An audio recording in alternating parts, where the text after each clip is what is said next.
بسم اللہ الرحمن الرحیم نحمده ونصلی ونسلم علی رسولہ الکریم۔ علامہ شامی اپنی منظوم رسم المفتی کے اشعار کی تشریح میں آج امام اعظم ابو حنیفہ یا کسی بھی ایک مجتہد کے مختلف اقوال کیسے ہو جاتے ہیں اس کی توجیہ کر رہے ہیں، یعنی کیسے کسی امام سے مختلف روایتیں آتی ہیں۔ اور اس سے پہلے امام اعظم ابو حنیفہ کے قول یا ان کی روایتوں کی اہمیت اور عظمت، تو اپنے 3 اشعار یہاں پیش کیے تشریح کے لیے۔ فرماتے ہیں وَعْلَمْ بِأَنَّ عَنْ أَبِي حَنِيفَةَ جَاءَتْ رِوَایَاتٌ غَدَتْ مُنِیفَةٌ اختار منها بعضها والباقی یختار منه سائر الرفاق فلم یکن لغیرہ جواب کما علیہ اقسم الاصحاب۔ ان اشعار کا خلاصہ یہ ہے کہ امام اعظم ابو حنیفہ سے متعدد روایتیں ہیں، جن میں سے ایک کسی روایت کو خود انہوں نے اختیار فرمایا اپنے قول اور اپنے مذہب کے طور پر، اور انہی سے دیگر اقوال یا دیگر روایتیں جو ہیں ان روایتوں میں سے کسی نہ کسی ایک روایت کو دیگر آپ کے تلامذہ اور اصحاب ابی حنیفہ نے اختیار کیا۔ ٹھیک ہے، تو دیکھیے پہلا شعر فرماتے کہ جان لو کہ بے شک امام اعظم ابو حنیفہ سے متعدد روایتیں آئی ہیں جو سب کے سب بڑی شاندار اور ہیں اعلیٰ برتر و بالا قرار پائیں۔ غدت منیفہ، امام اعظم ابو حنیفہ تو امام الائمہ ہے نا، کاشف الغمہ ہیں اور سارے مجتہدین کے امام ہیں وہ۔ ٹھیک ہے، تو اس لیے کسی روایت کا امام اعظم ابو حنیفہ سے آنا، یہ اس کا مطلب کچھ اس کا مطلب جو ہے بہت بڑی بات ہے، کیونکہ لوگ تو دنیا میں الٹی سیدھی باتیں کرتے ہی رہتے۔ کسی قول کی عظمت و اہمیت کا اندازہ لگانا ہو تو قائل کی اہمیت معلوم کرنی چاہیے کہ قول کس کا ہے۔ ٹھیک ہے، اسی سے قائل کی اہمیت سے قول بھی اہمیت اختیار کر جاتا ہے۔ تو امام اعظم ابو حنیفہ کی روایتیں یہ بڑی قوی ہوتی ہیں، ان کا ایک مقام ہوتا ہے، ان کا ایک مرتبہ ہے، ان کو ہلکے میں نہیں لیا جا سکتا۔ ٹھیک ہے، اس لیے انہوں نے کہا غدت منیفہ، بڑی شان و بان والی ہو گئی۔ اب یہ ہے کہ چونکہ کئی روایتیں ہیں تو ایسا نہیں ہے کہ ساری روایتیں راجح ہوں، راجح تو کوئی ایک ہی روایت ہوگی نا، اس لیے فرمایا کہ ان میں سے بعض کو خود انہوں نے اختیار کیا اور باقی جو روایتیں ہیں وہ دیگر آپ کے جو رفقا یعنی ساتھ رہنے والے یعنی آپ کے تلامذہ نے اختیار کیا۔ تو سائر الرفاق سے مراد جو باقی جو آپ کے اصحاب ہیں، انہوں نے باقی اقوال اور باقی روایتوں میں سے کوئی نہ کوئی اختیار کیا۔ تو فرماتے ہیں کہ لہٰذا ان کے علاوہ کسی کا کوئی جواب نہیں ہے، جیسا کہ اس بات پر آپ کے اصحاب نے تاکیدی قسم کھائی، یعنی آپ کے اصحاب ابی حنیفہ نے اس کو خود بیان کیا کیا کہ جتنے بھی اقوال فقہ حنفی میں موجود ہیں، آپ جب کہتے ہیں کہ امام ابو یوسف نے فرمایا یا امام محمد نے فرمایا یا امام ظفر کا قول ہے، امام حسن ابن زیاد کا قول ہے، اصل میں یہ سارے اقوال جو ہے نا امام اعظم ابو حنیفہ کی ہی مختلف روایتیں، انہی کے اقوال ہیں، انہی کے ارشادات ہیں۔ ایک مسئلے میں تعدد ادلہ کی بنیاد پر یا اختلاف عہد و زمان کی بنیاد پر جو ہے نا انہوں نے ایک سے زائد اقوال ارشاد فرمائے اور خود ایک کو اختیار کیا اور انہی کے اقوال میں سے کسی نہ کسی قول کو آپ کے اصحاب نے اختیار کیا. تو جو بھی اصحاب ابی حنیفہ کا قول اور ان کا موقف یا مذہب ہے وہ خود ان کا اپنا قول نہیں ہے، بلکہ سب کے سب امام اعظم ابو حنیفہ کا ہی قول ہے. تو اسی لیے کہا فلم یکن لغیری جواب، کوئی قول کسی اور کا ہے ہی نہیں. یعنی جو امام اعظم ابو حنیفہ نے کہہ دیا وہ کسی نہ کسی کا مذہب بن گیا. اسی لیے کہتے ہیں لوگ، عارفین کہتے ہیں کہ جس مسئلے میں امام اعظم ابو حنیفہ نے فیصلہ دے دیا دنیا مطمئن ہو گئی، اور جس مسئلے میں آپ کا کوئی فیصلہ نہیں آیا قیامت تک لوگ اس میں اختلاف کرتے رہیں گے، تشفی نہیں ہوگی لوگوں کو. یہ امام اعظم ابو حنیفہ کا مقام و مرتبہ ہے. ان کی روایت ہے. دیکھ لیجئے اب یہاں پر علامہ شامی اس کی تفصیل میں کہنا چاہ رہے ہیں کہ ہوتا کیسے ہے کہ ایک ہی مجتہد کے ایک سے زیادہ اقوال آ جائیں. اعلم بان المنقول عن عامة العلماء في كتب الاصول انه لا يصح في مسألة لمجتہد قولان للتناقض.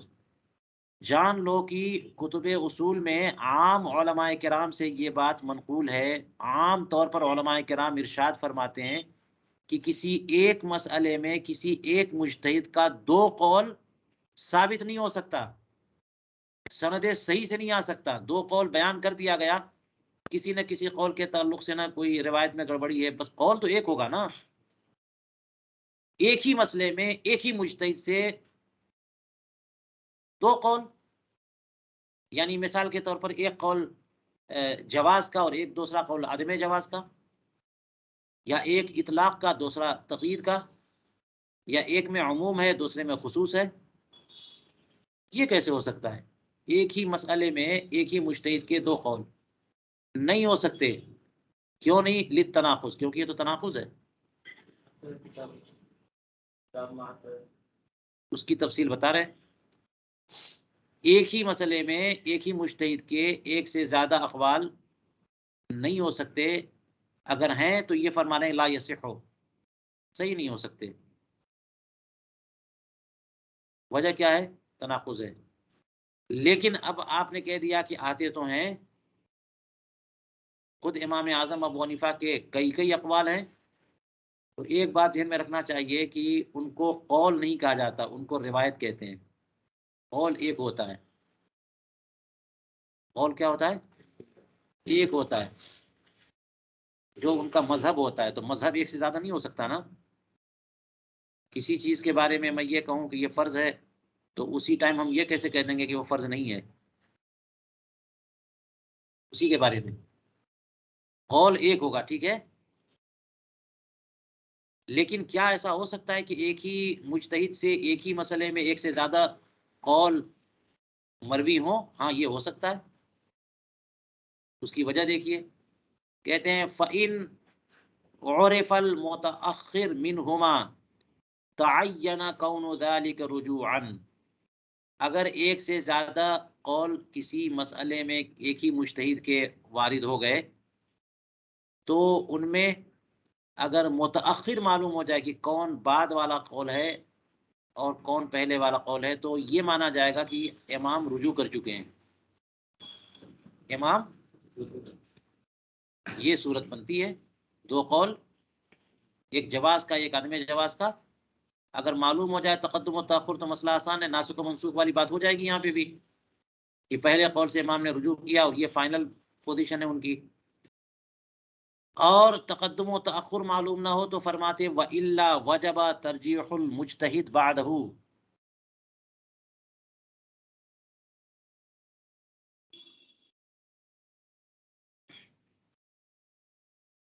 ورنہ ان کے بعد جو مجتہد ہیں ان کے اوپر واجب ہے کہ ان میں سے کسی ایک کو ترجیح دیں اپنے دل کی گواہی سے. بے شہادت قلبی سے مراد دل کی گواہی یعنی اخلاص کے ساتھ، حزم و اتقاء کے ساتھ، خوف خدا کے ساتھ. احتیاط کے ساتھ، کسی جذبے سے مغلوب ہو کر کے نہیں، ہوائے نفس سے نہیں، دولت شہرت ناموری کی لالچ سے نہیں، اس لیے کہا بشہادت قلب ہی۔ اور یہ ترجیح کون دے گا؟ ان کے بعد کے مجتہد، ورنہ عمل ہوگا کیسے؟ دو قول موجود ہیں اس سلسلے میں، تو اس لیے بعد کے مجتہد جو ہے وہ ان میں سے کسی ایک قول کو ترجیح دیں گے، کما فی بعض کتب الحنفیہ المشہورہ، جیسا کہ بعض مشہور حنفی کتابوں میں یہ بات ہے، وفی بعضھا، اور بعض دیگر کتابوں میں، یعنی یہ جو بات بتائی ہے کہ اگر دو قول آ گئے اور تقدم و تأخر معلوم ہو گیا تو بعد والے کو آپ مذہب قرار دیجئے اور پہلے والے سے رجوع مان لیجئے کہ امام نے رجوع کر لیا، اور بعض دیگر کتابوں میں نہیں۔ اور یہ بھی لکھا کہ اگر تقدم و تأخر معلوم نہ ہو تو بعد کے مجتہد ترجیح دیں گے، لیکن بعض کتابوں میں لکھا کیا ہے کہ انه ان لم يعرف تاریخ فإن نقل في احد القولين عنه ما يقويه فهو الصحيح عنده، اگر کوئی تاریخ معلوم نہ ہو سکے تو اگر ان دو قولوں میں سے کسی ایک کے ساتھ ایسی بات لگی ہوئی ہو جو اس قول کو مضبوط قرار دیتی ہو، قوی قرار دیتی ہو، ایسی بات، تو پھر ان کے نزدیک وہ جو ہے نا صحیح ہے۔ یعنی ایک قول امام سے اگر کسی نے بیان کیا اور ساتھ میں یہ بھی کہہ دیا، ایسی بات کہہ دی جس سے وہ معلوم یہ ہو رہا ہے کہ ان کے نزدیک یہ قول قوی ہے، جیسے کہہ دیا کہ ھذا هو صحیح ہے نا، یا اصح کہہ دیا، یا مفتہ بھی کہہ دیا، یا مختار کہہ دیا، یا اظہر کہہ دیا ہے نا، یا فی الاحتیاط کہہ دیا، کوئی بھی ایسی بات ساتھ میں ایک روایت بیان کرنے کے بعد، ایک قول بیان کرنے کے بعد ساتھ میں انہوں نے ایسی بات کہہ دی جس بات سے اس روایت کی یا اس قول کی اہمیت کا پتہ چلتا ہو اور وہ بات مضبوط ہوتی ہو، تو پھر یہ بھی ایک طریقہ ہے ترجیح کا، وہی صحیح ان کے نزدیک۔ لیکن کہتے ہیں وَإِلَّا، اگر نہ تو کوئی تاریخ معلوم ہو اور نہ ہی اس قول کی روایت کے ساتھ ساتھ اس روایت کے بارے میں کوئی ترجیحی جملہ ذکر کیا گیا ہو، پھر کیا کیا جائے گا؟ کہتے ہیں فَإِن وُجِدَ مُتَّبِعٌ بَلَغَ الْاجْتِهَادَ فِي الْمَذْهَبِ رَجَّحَ بِمَا مَرَّ مِنَ الْمُرَجِّحَاتِ إِن وَجَدَ۔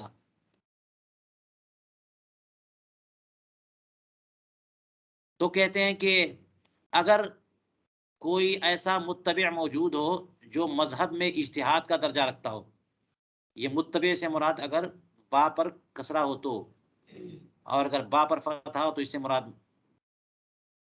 مقلد نہیں بلکہ مجتہد ہے، لیکن کیا مطلب ہوگا کہ اصول میں تو مقلد ہے لیکن مذہب میں درجہ اجتہاد کو پہنچا ہوا ہے۔ اگر ایسے کوئی متبع ہوں جو مذہب میں اجتہاد کے درجے کو پہنچے ہوئے ہیں تو ان کا کام ہے ترجیح دینا، ٹھیک ہے؟ جو مذہب میں اجتہاد کے درجے کو پہنچے ہوں گے تو بلا شبہ وہ اصحاب ترجیح سے ہوں گے۔ تو جن مرجحات کا ذکر ہوا اور آگے آئے گا، ان مرجحات کے ذریعے اگر وہ مرجحات موجود ہوں یا ان میں سے کوئی مرجح موجود ہو تو وہ کیا کریں گے؟ ترجیح دے دیں گے۔ اور اگر یہ بھی صورت نہیں ہے، کوئی مرجح نہیں مل رہا ہے، کہتے ہیں وَإِلَّا يَعْمَلُ بِأَيِّهِمَا شَاءَ بِشَهَادَةِ قَلْبِهِ، ان دو قول میں سے جس قول پر چاہے عمل کریں، اور یہ جو اختیار مل رہا ہے کہ جس قول پر چاہیں عمل کریں، اس سے مراد یہ نہیں ہے کہ ہوائے نفس سے بلکہ شہادت قلب سے، جس قول پر اطمینان ہو کہ اس میں احتیاط زیادہ ہے، ٹھیک ہے، اس پر عمل کریں۔ یہ اس کے بارے میں بات ہو رہی ہے جو مفتی تو ہیں لیکن مجتہد ہیں۔ وَإِن كَانَ عَامِيًا اتَّبَعَ فَتْوَى الْمُفْتِي فِيهِ الْأَتْقَى الْأَعْلَمُ، اور کہتے ہیں کہ اگر وہ جن کے سامنے دو قول آ گئے اور وہ مرتبہ اجتہاد کو نہیں پہنچے بلکہ وہ عامی ہیں، تو ایسے مفتی کے فتوے کی اتباع کریں جو جس نے اس مسئلے میں فتویٰ دیا اور خود سب سے بڑے متقی اور پرہیزگار ہوں اور سب سے زیادہ مسائل اور فقہ کا علم رکھنے والے ہوں، اتقا اور عالم، مفتی اتقا اور مفتی عالم۔ یہ بات پہلے بھی سوالات کیے گئے تھے تو میں نے بتایا تھا کہ جب اختلاف مفتی فتویٰ ہو جائے اس دور میں یا کسی بھی دور میں، تو اب ایسی صورت میں کیا کرنا چاہیے ایک عامی کو؟ مفتی اتقا، مفتی عالم، جس کو سب سے زیادہ فقہی بصیرت حاصل ہو اور سب سے بڑا عالم ہو اور سب سے زیادہ اس کا حزم و اتقاء جو ہے معروف ہو، اس کے فتوے کی اتباع کی جائے گی۔ وَإِن كَانَ مُتَفَقِّهًا تَبِعًا وَعَلَى بِمَا هُوَ أَصْوَبُ وَأَحْوَطُ عِندَهُ، اور اگر وہ ایسے عامی تو نہیں ہے بلکہ وہ فقہی بصیرت رکھنے والے فقیہ ہے، تو پھر وہ کیا کریں گے؟ متأخرین میں سے کسی کی اتباع کریں۔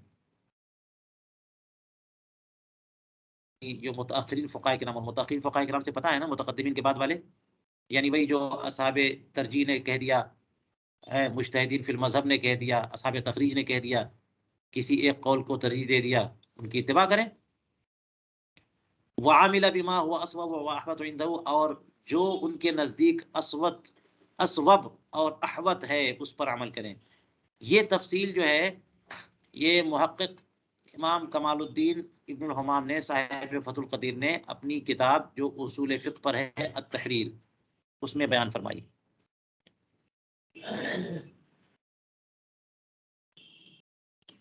چلیے کہتے ہیں وَعْلَمْ ان اختلاف الروایتین لیس من باب اختلاف القولین، جان لو کہ دو روایتوں کا اختلاف دو قولوں کے اختلاف کے باب سے نہیں ہے۔ یہ اختلاف، روایتوں کا اختلاف الگ چیز ہے، دو قول کا اختلاف یہ الگ چیز ہے۔ روایتیں تو راوی متعدد ہو گئے تو روایت کا اختلاف ہو ہی جاتا ہے۔ روایتوں کا اختلاف یہ عام سی بات ہے، لیکن قولوں کا اختلاف جو نا یہ عام سی بات نہیں ہے۔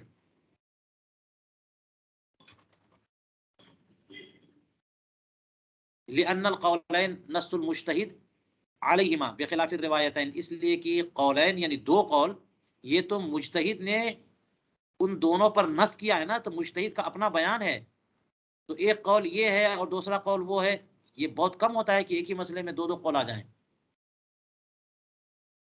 آخر مجتہد کا مذہب تو ایک ہوگا نا، ایک ہے تو ایک قول ہونا چاہیے۔ اس لیے اختلاف روایتین الگ چیز ہے، اختلاف قولین الگ چیز ہے۔ دو قول کا ہونا یہ اصل میں مجتہد کا ان دونوں قولوں پر تنسیس کرنا ہوا، برخلاف دونوں روایتوں کے کہ بھائی الگ الگ لوگوں نے بیان کر دیا جو سنا انہوں نے۔ فالاختلاف فی القولین من جہت المنقول عنہ للناقل، تو دو قولوں میں اختلاف جو ہے وہ منقول عنہ کی طرف سے ہوتا ہے، ناقل کی طرف سے نہیں ہے کہ ناقل جو ہے نا وہ الگ الگ ہو گئے تو اس لیے دو قول ہو گیا، وہ تو دو روایتیں ہیں۔ اختلاف قولین کا مطلب یہ ہوا کہ منقول عنہ جو ہے جس سے وہ قول نقل کیا گیا ہے اسی سے دو قول ہیں، وہی دو قول کا قائل ہے۔ یہ اختلاف قول قائل کا ہے، روایت راوی کا اختلاف نہیں ہے۔ اور اختلاف روایتین میں کیا ہوتا ہے؟ راویوں کے روایت کا اختلاف ہوتا ہے، متعدد راوی ہیں یا ایک ہی راوی ہے اس نے متعدد روایتیں کر دی ہیں قائل سے، تو وہی کہتے ہیں کہ اختلاف قولین کا یہ منقول عنہ کی جہت سے نہ کہ ناقل کی جہت سے، برخلاف اختلاف روایتین کے کہتے ہیں بالعکس، وہاں جو اختلاف ہے وہ ناقل کی طرف سے ہے۔ یہ کوئی ضروری تھوڑی ہے کہ یہ دونوں روایتیں جو ہے نا منقول عنہ نے کہا ہو، قائل نے کہا ہو، یا ہو سکتا ہے کہا ہو لیکن دوسری جہتوں سے کہا ہو۔ اس کی تفصیل دیکھیے، کہتے کما ذکر المحقق ابن امیر الحاج فی شرح تحریر، جیسا کہ ان امام ابن امیر الحاج نے تحریر کی شرح میں بیان کیا۔ لیکن ذکر بعدہ، لیکن امام محقق ابن الحمام نے اس کے بعد، یہ تو امام ابن امیر الحاج سے یہ بات بیان کی، لیکن ایک دوسرے امام سے یہ نقل کیا۔ کون سے امام؟ الامام ابی بکر البلیغی فی الدرر، تو امام بلیغی جو ہے انہوں نے درر میں یہ فرمایا ان الاختلاف فی الروایت عن ابی حنیفہ من وجوہ، اب یہ ڈیٹیل دی انہوں نے تفصیل دی ہے کہ امام اعظم ابو حنیفہ سے جو روایتوں کا اختلاف ہو گیا ہے اس کی کئی وجہیں ہو سکتی ہیں. دیکھیے کیا وجہ. منہا پہلی وجہ الغلط فی السماع،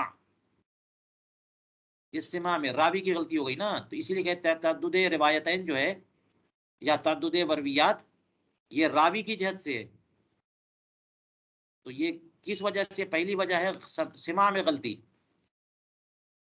سماع میں کأن یجیب بحرف النفی اذا سئل عن حادثة ویقول لا يجوز فیشتبه على الراوی فینقل ما سمع. جیسے قائل نے تو حرف نفی کے ساتھ جواب دیا تھا جب کسی مسئلے کے بارے میں ان سے سوال ہوا، کوئی حادثہ، کوئی نازلہ، کوئی سوال آیا سامنے، تو مفتی نے، مجتہد نے جواب کیسے دیا؟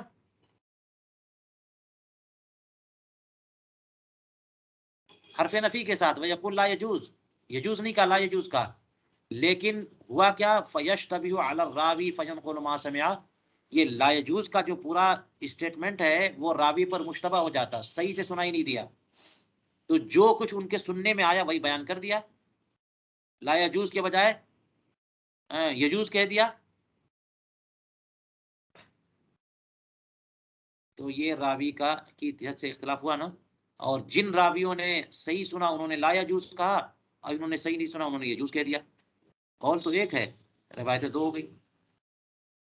ومنہا تعدد روایات کی دوسری وجہ ان یکون لہ قول قد رجع عنہ ویعلم بعض من یختلف الیہ رجوعہ فیروی الثانی والآخر لم یعلمہ فیروی الاول. کہتے ہیں کہ ایسا ہو سکتا ہے کہ ان سے ایک قول سامنے آیا، ایک قول ہے ان کا، مگر اس قول سے وہ رجوع کر چکے ہیں. ہے قول، وہ قول سابق ہے، قول مرجوع عنہ ہے. وہ قول تو ہے لیکن قول ایسا ہے کہ اس سے رجوع کر چکے ہیں. تو جو شخص ان کے پاس بار بار آتا ہے وہ تو ان کا رجوع جانتا ہے. وَيَعْلَمُ بَعْضُ مَنْ يَخْتَلِفُ إِلَيْهِ رُجُوعَهُ، يَعْلَمُ فعل اور رجوعہ مفعول. جو لوگ ان کے پاس بار بار آتے ہیں، بھائی بار بار آئیں گے تب نا صحبت ملے گی آپ کو اور آپ کو تفصیلات معلوم ہوں گی. زندگی میں ایک بار آ گئے، سال میں ایک بار آ گئے تو ایک قول لے کے چلے گئے، آپ کو پتہ ہی نہیں اس کے بعد کیا ہوا ہے. تو جو بار بار آتے ہیں ان میں سے بعض لوگ ان کے رجوع کو جانتے ہیں. تو جو بعد والے ہیں انہوں نے قول ثانی کو روایت کیا. والآخر، اور جو پہلے والے دوسرے بندے تھے جو بار بار نہیں آتے تھے ان کو تو اس رجوع کا پتہ ہی نہیں چلا. فجر الاول، تو انہوں نے قول اول کو روایت کر دیا. قول اول کے روایت کرنے والے کوئی اور صاحب ہیں، قول ثانی کو روایت کرنے والے کوئی اور صاحب ہیں. یہ ثانی روایت کرنے والے وہ ہیں جن کو رجوع کا پتہ ہے، اور قول اول روایت کرنے والے وہ ہیں جو جن کو رجوع کا پتہ نہیں ہوا. ہیں دونوں قول امام کے، لیکن پہلا قول وہ ہے جس سے رجوع ہو چکا ہے. تو یہ وجہ ہو گئی نا. یہ اختلاف جو ہے نا یہ صرف راوی کی جہت سے نہیں ہے، منقول عنہ کی جہت سے بھی ہے نا، کیونکہ واقعتاً قائل کے دونوں قول ہیں. پہلی والی صورت میں تو قائل کا ایک ہی قول تھا نا، راویوں کی غلطی تھی، راوی کی ایک راوی کی غلطی تھی، سننے میں اشتباہ ہو گیا. یہاں تو واقعتاً دو قول ہیں لیکن ایک قول مرجوع عنہ ہے، ایک قول مرجوع الیہ ہے جو راجح ہے. تو یہ وجہ ہے. ومنہا تیسری وجہ ان یکون قال احدہما علی وجہ قال احدہما علی وجہ القیاس والآخر علی وجہ الاستحسان. یہ بھی ہو سکتا ہے کہ امام کے دو قول ہوں. ایک قول امام نے قیاس کے طور پہ پیش کیا اور دوسرا قول استحسان کے طور پہ. آپ دیکھیے ہدایہ میں بہت آتی ہے بات، قیاس کا تقاضا یہ کہ جائز ہو اور استحسان کا تقاضا ہے کہ جائز نہ ہو. تو ہیں واقعتاً دو قول، لیکن ان میں سے ایک قول جو پہلا والا قول ہے وہ امام نے ارشاد فرمایا قیاس کے طور پہ، ہے نا، اور دوسرا قول جو ارشاد فرمایا وہ استحسان کے طور پہ. استحسان تو قیاس خفی ہے نا، اور بہت ایسا ہوتا ہے کہ استحسان قیاس پر راجع ہوتا ہے، تو کبھی قیاس بھی استحسان پہ راجع ہوتا ہے. دو قول ہو گئے.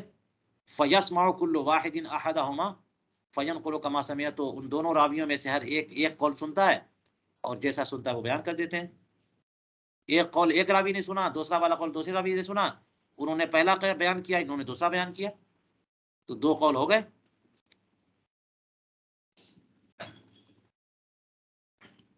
چوتھی وجہ کہتے ہیں وَمِنْهَا أَن يَكُونَ الْجَوَابُ فِي مَسْأَلَةٍ مِّن وَجْهَيْنِ مِن جِهَةِ الْحُكْمِ وَمِن جِهَةِ الْاحْتِياط فَيَنْقُلُ كُلٌّ كَمَا سَمِعَ. یہ بھی ہو سکتا ہے کہ جواب جو امام نے پیش کیا وہ ایک مسئلے میں دو جہتوں سے پیش کیا ہے، دو وجہوں سے، ایک حکم کی جہت سے، ایک احتیاط کی جہت سے. حکم شرع یہ ہے لیکن احتیاط کا تقاضا یہ ہے. بات سمجھ میں آئی؟ تو جیسے نبیذ کے بارے میں آپ نے ارشاد فرمایا امام اعظم ابو حنیفہ نے کہ نبیذ کو میں حرام قرار نہیں دے سکتا، ہے نا، اس لیے کہ اس کی حرمت کے پہ کوئی دلیل نہیں ہے، اور پوری دنیا کی دولت کوئی مجھے دے کہ میں پی لوں تو ایک قطرہ پی بھی نہیں سکتا، اس لیے کہ کوئی دلیل نہیں ہے، اس میں شک ہے. تو یہ کبھی ایسا ہوتا ہے کہ ایک حکم جو ہے نا، ایک قول جو ہے حکم کے اعتبار سے کہ یہ حکم ہے، اور دوسرا قول جو ہے نا وہ احتیاط کے اعتبار سے. تو جس نے حکم کی جہت سے قول والا قول سنا اس نے وہ بیان کر دیا، جس نے احتیاطی قول سنا انہوں نے وہ بیان کر دیا. تو یہ 3-4 وجوہ آپ کے سامنے آ گئیں کہ جس کی بنیاد پر اختلاف قول بھی ہوتا ہے. قلتو، علامہ شامی ان سارے اقوال کو بیان کرنے کے بعد فرماتے ہیں، یعنی صاحب فتح القدیر نے جو تحریر میں چند وجہ بیان کی، تو کہتے ہیں فعلا ما عدل وجہ الاول یکون الاختلاف فی الروایتین من جہت المنقول عنہ ایضا. تو پہلی وجہ کے بعد جو باقی وجہ ہیں ان سب میں تو اختلاف روایتین منقول عنہ کی جہت سے بھی ہوگا. انہوں نے شروع میں کہہ دیا تھا کہ صرف ایک ہی صورت تو ہے کہ منقول عنہ کی جہت سے اختلاف ہو، باقی تو ناقل کا اختلاف ہے. اختلاف روایتین ناقل کا اختلاف ہے، قائل کا اختلاف نہیں ہے. لیکن اب ساری صورتیں جب آ گئی ہیں سامنے تو علامہ شامی کہتے ہیں کہ صرف پہلی تو بات تو ہے ناقل کی جہت سے کہ اس نے سنا کچھ اور امام نے کہا کچھ تھا، انہوں نے کچھ سنا، دوسرے راوی نے کچھ سنا، قول تو ایک ہے.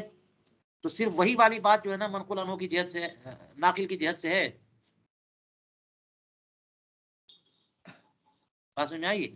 اور باقی جتنی بھی ہے سب تو منقول عنہ کی جہت سے. واقعتاً امام نے پہلی والی صورت میں یہ کہ امام نے ایک ہی قول کیا تھا، اور باقی تمام صورتوں میں واقعتاً امام کے ایک سے زائد اقوال ہیں.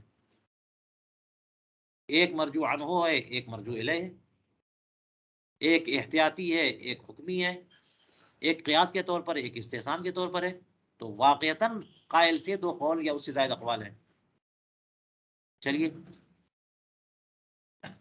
کہتے ہیں کہ پہلی وجہ کے علاوہ میں جو اختلاف روایتین ہے وہ منقول عنہ کی جہت سے بھی ہے، لابتناء الاختلاف فیہما علی اختلاف القولین المرویین، اس لیے کہ ان دونوں قول میں جو اختلاف ہے وہ قولین مرویین کے اختلاف کی جہت سے بھی ہے.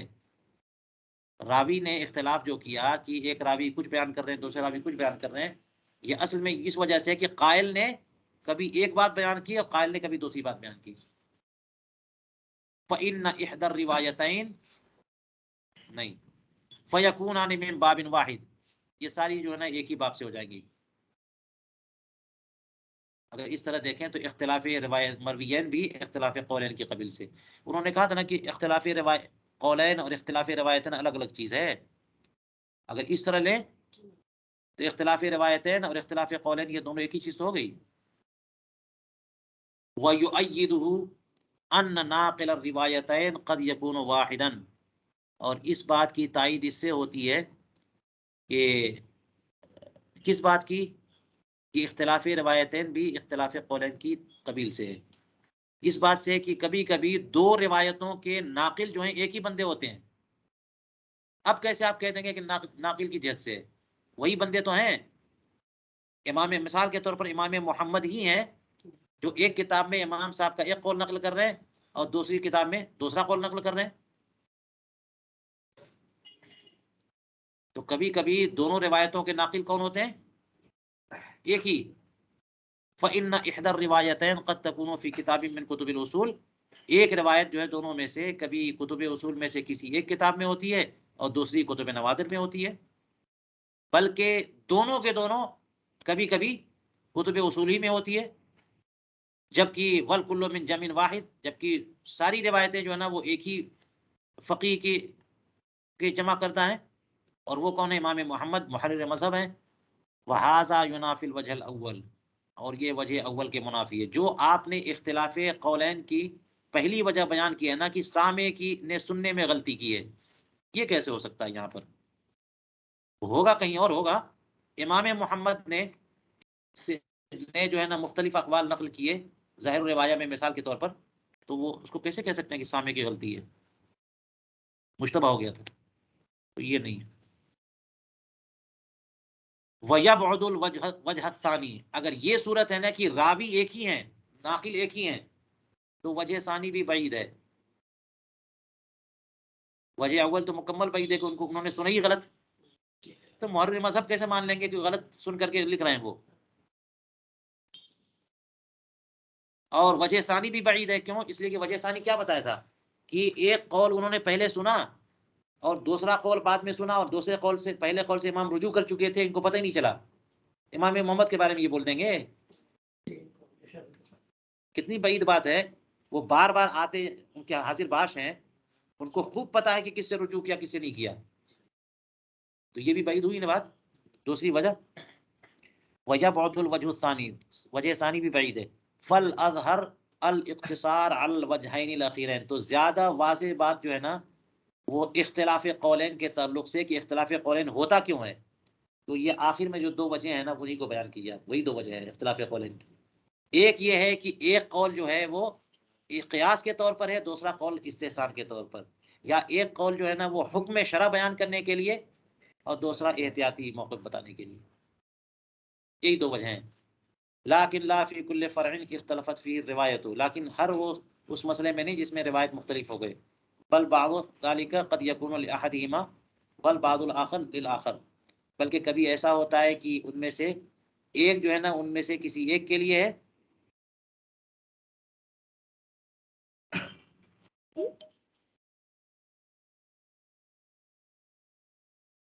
ایک وجہ سے ہے، اور دوسرا دوسری وجہ سے، دوسرا قول دوسری وجہ سے. ہر جگہ نہیں ہے. ہر جگہ جہاں پر اختلاف روایت ہو جائے آپ یہی کہہ دیں گے کہ ایک اعلیٰ وجہ استحسان اور دوسرا اعلیٰ وجہ قیاس ہے، یا ایک احتیاطی ہے اور ایک حکم بتانے کے لیے ہے. نہیں، ہر جگہ نہیں. بلکہ ان میں سے بعض ہی ایسا ہوگا کہ قد یکون لاحدہما بل بعض الاخر للاخر، ان میں سے ایک وجہ سے، دوسرا دوسری وجہ سے، یعنی ایک استحسان کی وجہ سے، دوسرا قیاس کی وجہ سے. کم جگہ، ہر جگہ پہ نہیں، بعض جگہ پہ. لیکن اسی لیے تو کہتے ہیں کہ جب جب اختلاف روایت ہو جائے تو ترجیح کی ضرورت ہے. لیکن هذا انما يتأتى فيما يصلح ان يكون فيه قياس و استحسان، یہ ایسے ہی مسئلے میں بات ہو سکے گی، یا یہ تعویل جو آپ کریں گے کہ ایک قیاس کی بنیاد پر دوسرا استحسان کی بنیاد پر، جو قیاس و استحسان سے تعلق رکھے، اس میں قیاس اور استحسان کو دخل ہو، یا احتیاط اور غیر احتیاط والی صورت ہو. نعم یتأتی الوجہان الاولان فیما اذا اختلف الراوی، جو پہلی دو وجہیں ہیں وہ ان تمام صورتوں میں آ سکتی ہیں جس میں راوی کا اختلاف ہو.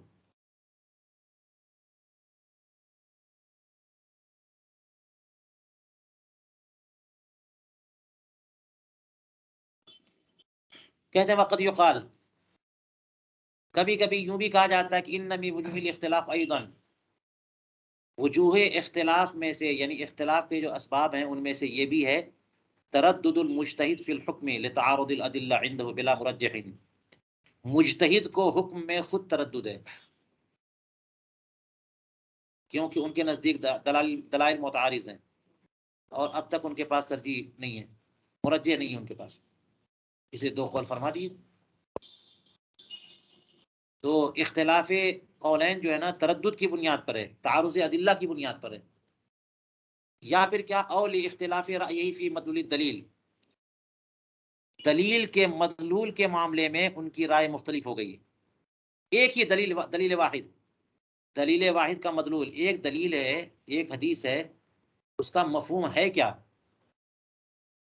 ہو سکتا ہے یہ مفہوم ہو سکتا ہے یہ مفہوم ہو، ہے نا. تو ان کے نزدیک جو ہے نا اس کا مدلول مختلف ہو گیا، مدلول کے تعلق سے اختلاف، ان کی رائے میں اختلاف ہو گیا. فإن الدلیل قد يكون محتملا لوجہین، اور اکثر کبھی کبھی ایسا ہوتا ہے کہ ایک ہی دلیل دو وجہوں یا اس سے زائد کی محتمل ہوتی ہے، احتمال ہوتا ہے. تو اب وہ دونوں صورتیں پیدا ہو رہی ہیں، اس وجہ سے دو قول آ گئے. فیبنی علی کل واحد جوابا، تو اس لیے وہ مجتہد کیا کرتے ہیں، ہر ایک مدلول جو ان کو ایک مدلول سمجھ میں آیا اس دلیل کا، اس پر ایک رائے اور ایک جواب کی بنا فرمائی، اور دوسرا جواب جو ہے نا دوسرے مدلول کی بنیاد پر رکھا. ثم قد يترجح عنده احدهما، اور ایسی صورت میں پھر بعد میں کیا ہوتا ہے، کبھی کبھی ایک مدلول راجح ہو گیا ان کے نزدیک تو اس کو ترجیح دے دی. فینسب الیہ، تو پھر وہی والا مدلول جو ہے نا ان کے قول کی حیثیت سے ان کی طرف منسوب ہو گیا، وہ ان کا قول ہو گیا. ولہذا تراہم، اسی وجہ سے آپ دیکھو گے کہ فقہائے کرام کیا کہتے ہیں، یوں کہتے ہیں قال ابو حنیفہ کذا وفی روایت عنہ کذا. یہ فرق ہے قول اور روایت میں. امام ابو حنیفہ یوں کہتے ہیں اور ان سے ایک روایت ایسی ہے، یہ ترجیح دے دی انہوں نے. تو وقت لا يترجح عنده احدهما، کبھی کبھی ایسا بھی ہوتا ہے کہ خود ان کے نزدیک دونوں میں سے کوئی ترجیح نہیں پا سکا. فیستوی رأیہ فیہما، تو دونوں مسئلوں میں ان کی رائے برابر ہوتی ہے.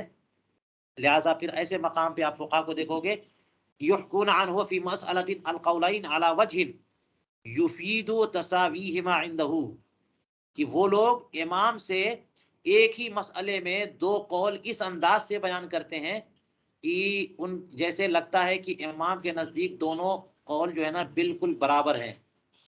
اس انداز سے پیش کرتے ہیں کہ ان کی تساوی کا افادہ کرتا ہے امام کے نزدیک، یہ دونوں قول برابر ہیں، ترجیح نہیں ہے.